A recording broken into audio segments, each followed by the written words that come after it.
जय हिंद बच्चों। तो चलिए आज के सेशन में हम लोग बात करते हैं टाइप्स ऑफ क्वाड्रिलेटरल। तो टाइप्स ऑफ क्वाड्रिलेटरल्स में सबसे पहले हम लोग बात करेंगे स्क्वायर के बारे में, देन रेक्टेंगल के बारे में, देन पैरेललोग्राम के बारे में, देन ट्रापेजियम के बारे में, देन रोम्बस के बारे में, देन काइट के बारे में। तो सबसे पहले हम लोग बात करते हैं स्क्वायर की।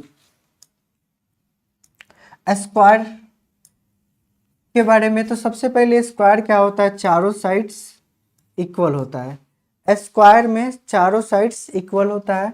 अगर इसका नेमिंग कर दूँ ए बी सी डी तो चारों साइड्स इक्वल होता है। एंड दो डायगोनल्स होती है तो इसको अगर कनेक्ट करते हैं B to D and A to C तो दो डायगोनल फॉर्म हुआ। एंड दोनों का दोनों डायगोनल आपस में क्या होता है, दोनों का दोनों diagonal A C equals to B D आपस में इक्वल होता है। ठीक है, तो स्क्वायर के केस में क्या होता है, चारों sides equal and diagonals are also equal. ठीक, रेक्टेंगल के केस में बात करते हैं तो इसका भी नेमिंग हम कर देते हैं। इसका नेमिंग हो जाएगा ए बी सी डी। तो B C equals to A D and A B equals to D C. Opposite sides क्या होता है, इक्वल होता है। देन अगर डायगोनली कनेक्ट किया जाए तो दोनों डायगोनल आपस में क्या होते हैं, इक्वल होते हैं। कहने का मतलब A C equals to B D. तो रेक्टेंगल के केस में क्या होता है, opposite sides equal, opposite sides equal and diagonals are equal. चलिए अब बात करते हैं पैरेललोग्राम में। तो पैरेललोग्राम में भी सेम चीज़, इसका सबसे पहले हम लोग नेमिंग कर दिया जाए, इसका नेमिंग कर दिया जाए तो क्या बनेगा, ए बी सी डी। तो पैरेललोग्राम में भी अपोजिट जो साइड होती है इक्वल होता है। B C equals to A D and A B equals to D C. लेकिन इस केस में जो डायगोनल बनेगा, इस केस में जो डायगोनल बनेगा क्या दोनों इक्वल होगा, तो आपको क्लियर कट दिख रहा होगा, एक बड़ा डायगोनल बन रहा है, एक छोटा डायगोनल बन रहा है। तो कहने का मतलब क्या हो जाएगा कि A C is not equals to B D. तो अगर पैरेललोग्राम एंड रेक्टेंगल को अगर ध्यान से देखोगे तो अपोजिट साइड्स इक्वल, इसमें भी अपोजिट साइड इक्वल, लेकिन रेक्टेंगल का डायगोनल इक्वल होता है, पैरेललोग्राम की डायगोनल इक्वल नहीं होता है। अब बात करते हैं ट्रेपेजियम के बारे में। तो ट्रेपेजियम के बारे में अगर बात करोगे तो इसका नेमिंग अगर कर देता हूँ ए बी सी डी, तो अगर ध्यान से देखोगे तो A D is parallel to B C and A B and D C equal हो भी सकता है, नहीं भी इक्वल हो सकता है। And A B and D C not parallel है। तो इससे हमको लगता है कि क्वेश्चन नहीं बनेगा। फिर क्वेश्चन आपका बनेगा रोम्बस से। तो रोम्बस में क्या हो जाएगा, तो रोम्बस का भी प्रॉपर्टी हम लोग समझ लेते हैं, क्या बनने वाला है रोम्बस का प्रॉपर्टी। चलिए इसका नेमिंग कर देता हूँ ए बी सी डी। तो रोम्बस का चारों साइड्स इक्वल होता है, B C equals to D C equals to A D equals to A B. And अगर इसका डायगोनल कनेक्ट करते हैं, इसका डायगोनल कनेक्ट करते हैं, इसमें भी दो डायगोनल, तो आपको दिख रहा होगा दोनों डायगोनल इक्वल है क्या, तो एक बी डी आपको दिख रहा है छोटा डायगोनल एंड ए सी आपका बड़ा डायगोनल है ना। तो यहाँ पे क्या लिख सकते हो, यहाँ पे तो लिख सकते हो कि ए बी इक्वल्स टू, अगर बात किया जाए, अगर इस केस में बात किया जाए तो A B equals to B C equals to C D is equals to A D ना। तो चारों का चारों sides equal and B D is not equals to A C. अगर ध्यान से देखोगे तो स्क्वायर में एंड रोम्बस में इसमें चारों साइड्स क्या है, इसमें भी चारों साइड्स क्या है, इस स्क्वायर में चारों साइड्स क्या है, A B equals to B C is equals to C D is equals to A D. Clear ना। तो इसमें भी चारों साइड इक्वल है एंड रोम्बस में भी चारों साइड इक्वल है, लेकिन स्क्वायर में डायगोनल इक्वल है, लेकिन रोम्बस में डायगोनल इक्वल नहीं है। अब हम लोग बात करेंगे यहाँ पे काइट के बारे में। तो इसका भी नेमिंग कर दिया जाए ए बी सी डी। तो काइट की प्रॉपर्टी होती है जो adjacent side adjacent sides equal होती है, इसका मतलब A B equals to, kite के केस में अगर बात किया जाए काइट के केस में, तो A B is equals to A D and B C is equals to D C, B C is equals to D C. तो ये हो जाता है काइट की प्रॉपर्टी। अब इस प्रॉपर्टी को यूज करके हम लोग कुछ क्वेश्चंस को सॉल्व करेंगे। मेन ध्यान देना है आपको rhombus and square, rectangle and parallelogram. अगर चारों साइड्स इक्वल हो गया, अगर चारों साइड इक्वल हो गया तो आप रोम्बस बोलोगे या स्क्वायर बोलोगे, तो फिर आपको कंफ्यूजन हो जाएगा, क्योंकि रोम्बस में भी चारों साइड इक्वल है, स्क्वायर में भी चारों साइड इक्वल है, तो फिर आपको डायगोनल पे जाना पड़ेगा। फिर दोनों डायगोनल डिस्टेंस फार्मूला से निकालेंगे, देखेंगे कि दोनों डायगोनल अगर इक्वल है तो स्क्वायर हो जाएगा, अगर दोनों डायगोनल इक्वल नहीं है तो रोम्बस हो जाएगा। सिमिलरली पैरेललोग्राम एंड रेक्टेंगल के बारे में बात करेंगे। क्लियर है? तो चलिए एक क्वेश्चन को हम लोग प्रैक्टिस करते हैं, देन समझ में आएगी कि क्या चीज़ है। तो क्वेश्चन नंबर 5 है, इन a classroom 4 friends are seated at the point A, B, C and D as shown in figure। 4 friends है और चारों फ्रेंड इस कोऑर्डिनेट प्लेन पे बैठे हुए हैं या क्लासरूम में बैठे हुए हैं। ठीक, तो चंपा एंड चमेली walk into the class and after observing for a few minutes Champa ask चमेली, don't you think ABCD is a square? ABCD is a square। तो चमेली डिसएग्री कर रही है, यूजिंग डिस्टेंस फॉर्मूला बता रही है कि चंपा क्या ABCD स्क्वायर है। तो चमेली क्या बोल रही है? डिसएग्री कर रही है कि ABCD स्क्वायर नहीं है। तो क्या बताना? Using distance formula find the which of them is correct. तो दोनों में से कौन सही है, चंपा सही है कि चमेली सही है? तो सबसे पहले आपको इस चारों फ्रेंड्स का, चारों स्टूडेंट का आपको कोऑर्डिनेट पता होना चाहिए। तो चलिए सबसे पहले हम लोग कोऑर्डिनेट इसका निकालते हैं। तो ध्यान से देखिएगा, जो ए की कोऑर्डिनेट होगा, एक्स एक्सिस 3 है, वाई एक्सिस 4 है ना, ये आपका वाई एक्सिस मेजर कर लेते हैं। अब हम लोग इसको एक्स एक्सिस मान लेते हैं, ठीक है ना, positive X axis, positive Y axis.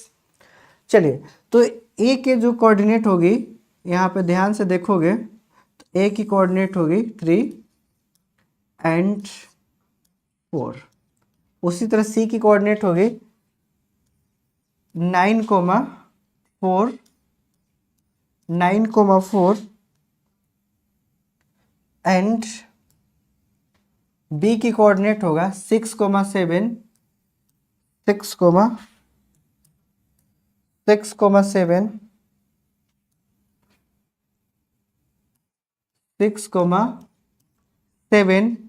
And D के जो कोऑर्डिनेट होगा 6,1। ठीक है, तो चारों की कोऑर्डिनेट सबसे पहले हम लोग लिख लिए, चारों की कोऑर्डिनेट सबसे पहले लिख लिए। अब यहाँ पे हम लोग ए बी को कैलकुलेट करेंगे, बी सी को कैलकुलेट करेंगे, सी डी को कैलकुलेट करेंगे एंड ए डी को कैलकुलेट करेंगे। ठीक है, तो चलिए हम लोग कैलकुलेट करते हैं सबसे पहले ए बी को। चलिए, तो ए बी को कैलकुलेट करेंगे तो डिस्टेंस फॉर्मूला से रूट अंडर ए की कोऑर्डिनेट है 3,4, बी की कोऑर्डिनेट 6,7, तो 6 - 3 का होल स्क्वायर, 6 - 3 का होल स्क्वायर प्लस 7 - 4 का होल स्क्वायर, रूट अंडर 3 का स्क्वायर 9 प्लस 3 का स्क्वायर 9, तो इसको हम लोग लिख सकते हैं 3√2। क्या लिख सकते हो? 3√2। अब चलिए हम लोग अब कैलकुलेट करते हैं। ए बी को कैलकुलेट कर लिया, यहाँ पे ध्यान से देखोगे तो ए बी को कैलकुलेट कर लिया। अब हम लोग ए डी को कैलकुलेट करेंगे, देखते हैं ए डी में क्या बन रहा। तो ए डी के डिस्टेंस कैलकुलेट करते हैं, तो रूट अंडर 6 - 3 का होल स्क्वायर, 6 - 3 का होल स्क्वायर प्लस 4 - 1 का होल स्क्वायर, 4 - 1 का होल स्क्वायर, तो यहाँ भी बना 9 + 9, इसका मतलब 3√2। तो यहाँ पे हम लोग AD का भी डिस्टेंस कवर कर लिया। एंड अब हम लोग BC का डिस्टेंस निकालते हैं। क्या बन रहा है BC का डिस्टेंस? ठीक है, तो BC का डिस्टेंस अगर हम लोग निकालते हैं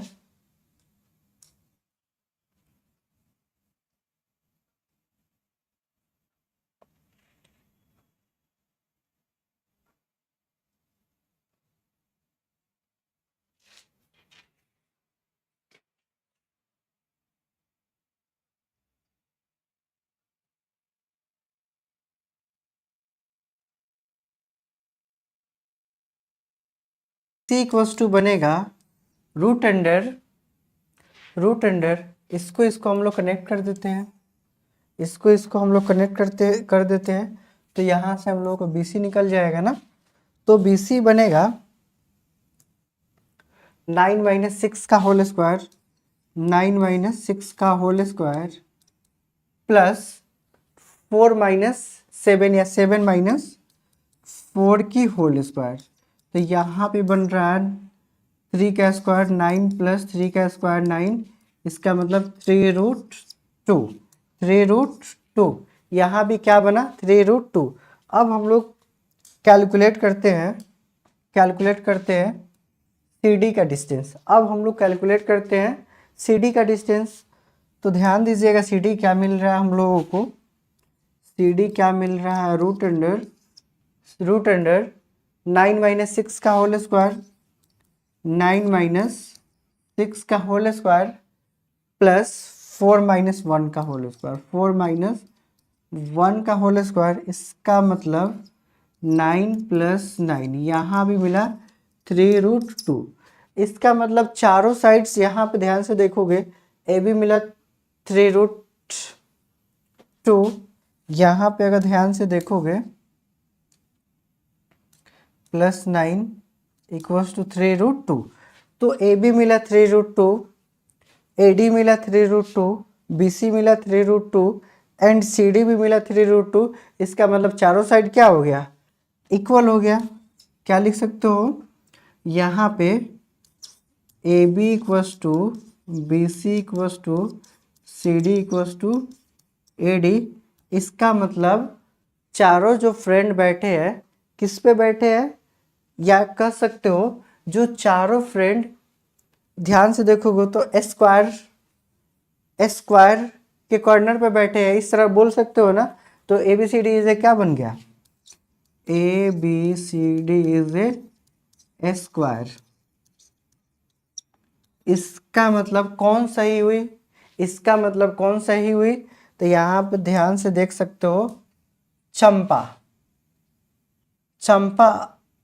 आस्क्स टू चमेली। तो यहाँ पे जो चंपा है वो सही ऑब्जर्व करके बताई है कि जो चारों फ्रेंड्स है ना एक स्क्वायर पे बैठे हैं एक क्लासरूम में। ठीक है, आ गया होगा समझ में। तो ये टाइप्स ऑफ क्वाड्रिलेटरल के बेस पे है।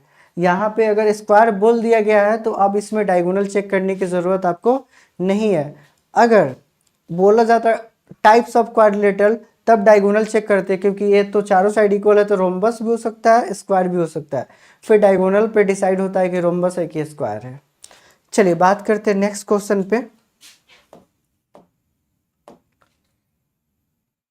टाइप्स ऑफ क्वाड्रिलेटरल हम लोग पढ़ लिए। चलिए देन एनसीईआरटी एक्सरसाइज 7.1 की क्वेश्चन नंबर 6 के बारे में डिस्कशन किया जाए। Name the type of quadrilateral formed if any by the following points and give reasons for your answers। तो यहाँ पे आपको 4 पॉइंट्स गिवन है एंड चारों पॉइंट से आपको बताना है कि किस टाइप का क्वाड्रिलेटरल फॉर्म कर रहा है, किस टाइप्स की क्वाड्रिलेटरल फॉर्म कर रहा है। तो सबसे पहले हम लोग सभी को चारों पॉइंट्स को एक ए मानते हैं, एक को बी मानते हैं, एक सी मानते हैं, एक डी मानते हैं। तो सबसे पहले एक क्वाड्रिलेटरल हम लोग बना लेते हैं, रफ क्वाड्रिलेटरल। तो सबसे पहले क्वाड्रिलेटरल हम लोग बना लिए, इसका नेमिंग कर दिए ए बी सी डी। ए की कोऑर्डिनेट हो जाएगा -1, -2, बी की कोऑर्डिनेट 1, 0 एंड सी की कोऑर्डिनेट -1, 2 एंड डी की कोऑर्डिनेट -3, 0। तो सभी का एक नाम दे दिया चारों पॉइंट्स का।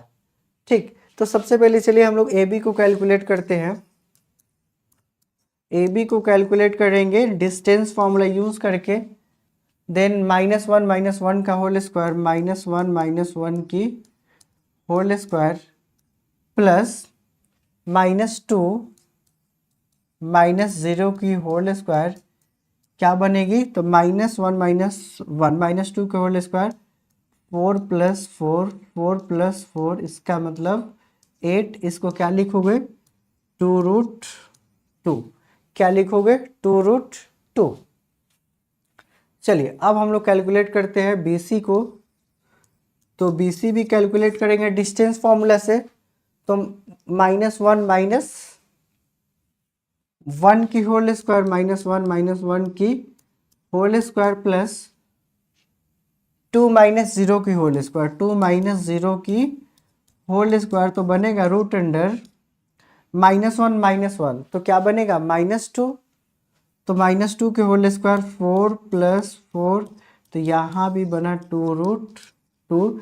इसको क्या लिख सकते हो, अगर ध्यान से देखोगे तो 4 × 2 ना, इस 4 को 2 बाहर निकाल दिया, अंदर √2 रह गया। क्लियर है। चलिए अब हम लोग BC कैलकुलेट कर लिए, देन CD कैलकुलेट किया जाए। तो CD इक्वल्स टू -3 -1 एंड 2 - 0 का होल स्क्वायर। तो -3 -1 टू द पावर 2 प्लस 2 - 0 की होल स्क्वायर, 2 - 0 की होल स्क्वायर। देन यहाँ पे क्या बनेगा, -3 +1 to the power 2 plus 2 to the power 2। तो यहाँ पे भी बन रहा है -3 + 1 2 का स्क्वायर प्लस 4, इसका मतलब 4 + 4। यहाँ भी बना √8, इसका मतलब 2√2। तो CD भी हम लोग निकाल लिए, ये भी बना 2√2। अब हम लोग निकालेंगे AD को। चलिए AD कैलकुलेट करते हैं। तो √अंडर AD को अगर कैलकुलेट किया जाए तो √under -3 -1 to the power 2 plus -2 -0 to the power 2। तो यहाँ पे क्या बन रहा, -3 + 1, इसका मतलब -2 का होल स्क्वायर प्लस -2 का होल स्क्वायर, माइनस का स्क्वायर प्लस हो जाएगा ना, 4 + 4।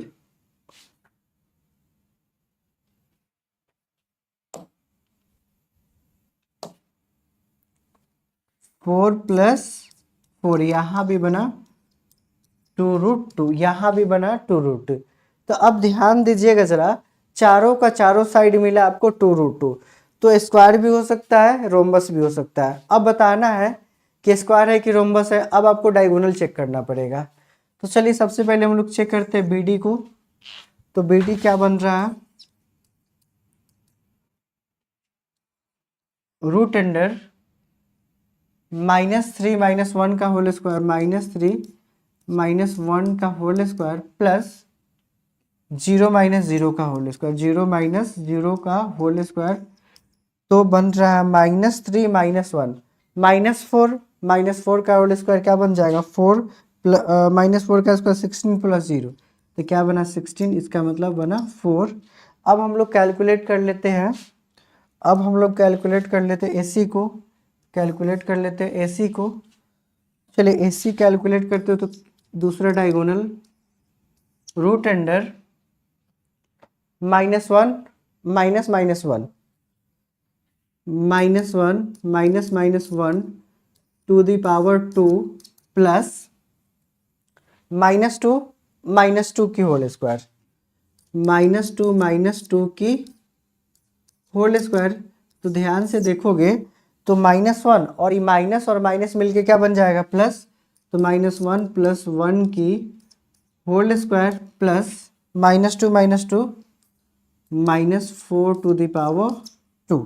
तो ध्यान से देखिएगा तो प्लस माइनस में क्या हो गया, कैंसिल। तो ये बना 0। देन -16 का स्क्वायर क्या बनेगा, -4 का स्क्वायर 16 ना। तो यहाँ पे क्या लिखोगे, √अंडर 0 का स्क्वायर प्लस 16, इसका मतलब √अंडर 16 = 4। तो ध्यान से देखिएगा जरा, चारों का चारों साइड्स क्या हो गया, इक्वल, चारों का चारों साइड इक्वल, एंड दोनों डायगोनल्स क्या हो गए, इक्वल।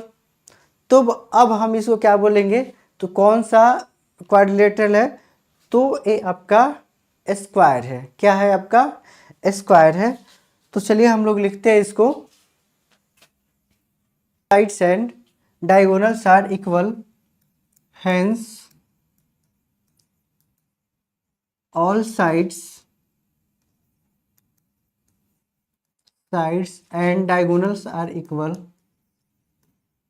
diagonals are equal। तो जैसे चारों साइड्स एंड डायगोनल इक्वल हो गया, इसका मतलब ये क्या फॉर्म हुआ, स्क्वायर फॉर्म हुआ। क्या फॉर्म हुआ, चारों पॉइंट से स्क्वायर फॉर्म हुआ। चलिए नेक्स्ट क्वेश्चन के बारे में हम लोग बात करते हैं। क्वेश्चन नंबर 6 का 2 है। यहाँ भी आपको 4 पॉइंट्स गिवन है और चारों पॉइंट से डिस्टेंस फॉर्मूला यूज करके सबका डिस्टेंस फाइंड करना है, देन क्वाड्रिलेटरल बताना है कि कौन सा क्वाड्रिलेटरल है। तो चलिए एक रफ डायग्राम इसका भी बना लेते हैं हम लोग। तो रफ डायग्राम में थोड़ा सा डायग्राम टेढ़ा बनाता हूँ, ठीक है। चलिए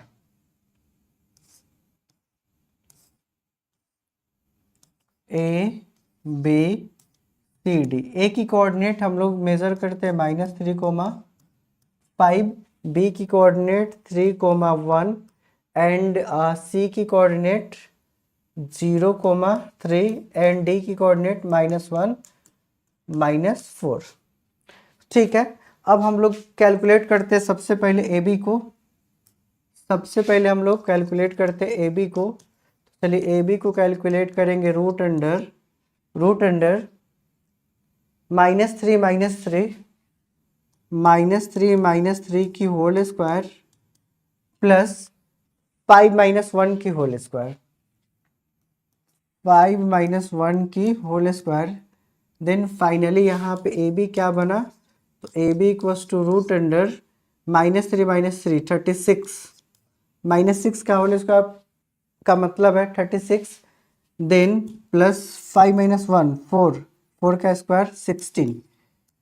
तो यहाँ पे फाइनली बन रहा है 36 + 16, 36 + 16 52। तो इसको हम लोग लिखेंगे 2 रूट अंडर 13। तो यहाँ पे ए बी का हम लोग डिस्टेंस निकाल लिए 2 रूट 13।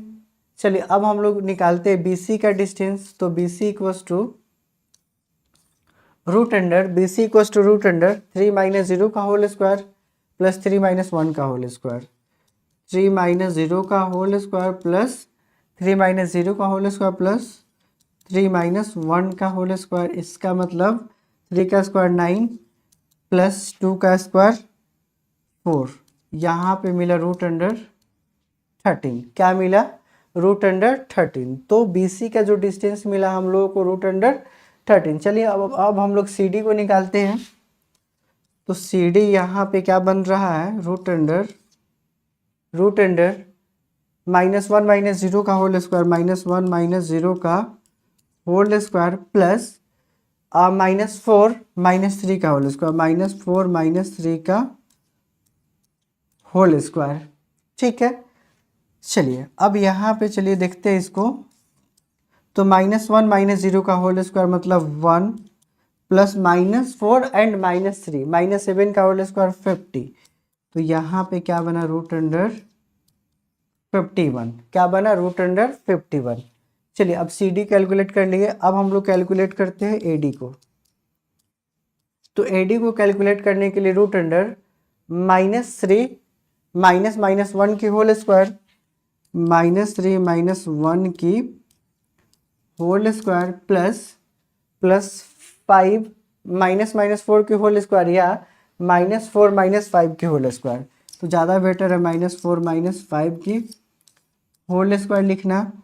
तो यहाँ पे ए डी इक्वल्स टू क्या बन रहा है, तो -3 एंड माइनस क्या हो जाता है, प्लस ना। तो यहाँ पे क्या लिखोगे, -3 + 1 का होल स्क्वायर प्लस माइनस 9 का होल स्क्वायर, तो रूट अंडर बना -2, इसका मतलब 4 प्लस 9 का स्क्वायर 81, तो यहाँ पे बन रहा है रूट अंडर 85।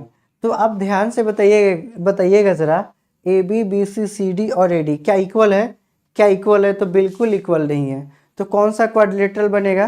तो सिंपली ये कोई स्पेशल टाइप का क्वाड्रिलेटरल नहीं बनेगा, सिंपली क्वाड्रिलेटरल है लेकिन कोई स्पेशल क्वाड्रिलेटरल नहीं है। तो यहाँ पे क्या लिखोगे?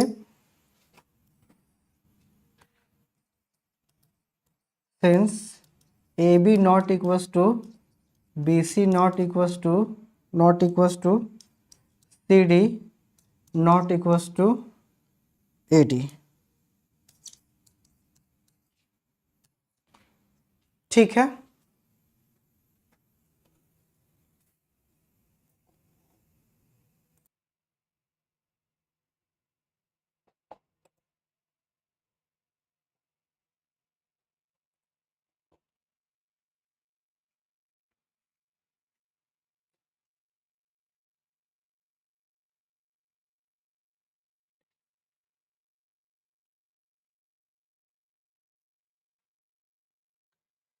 तो यहां पे हम लोग लिखेंगे it is not a types of quadrilateral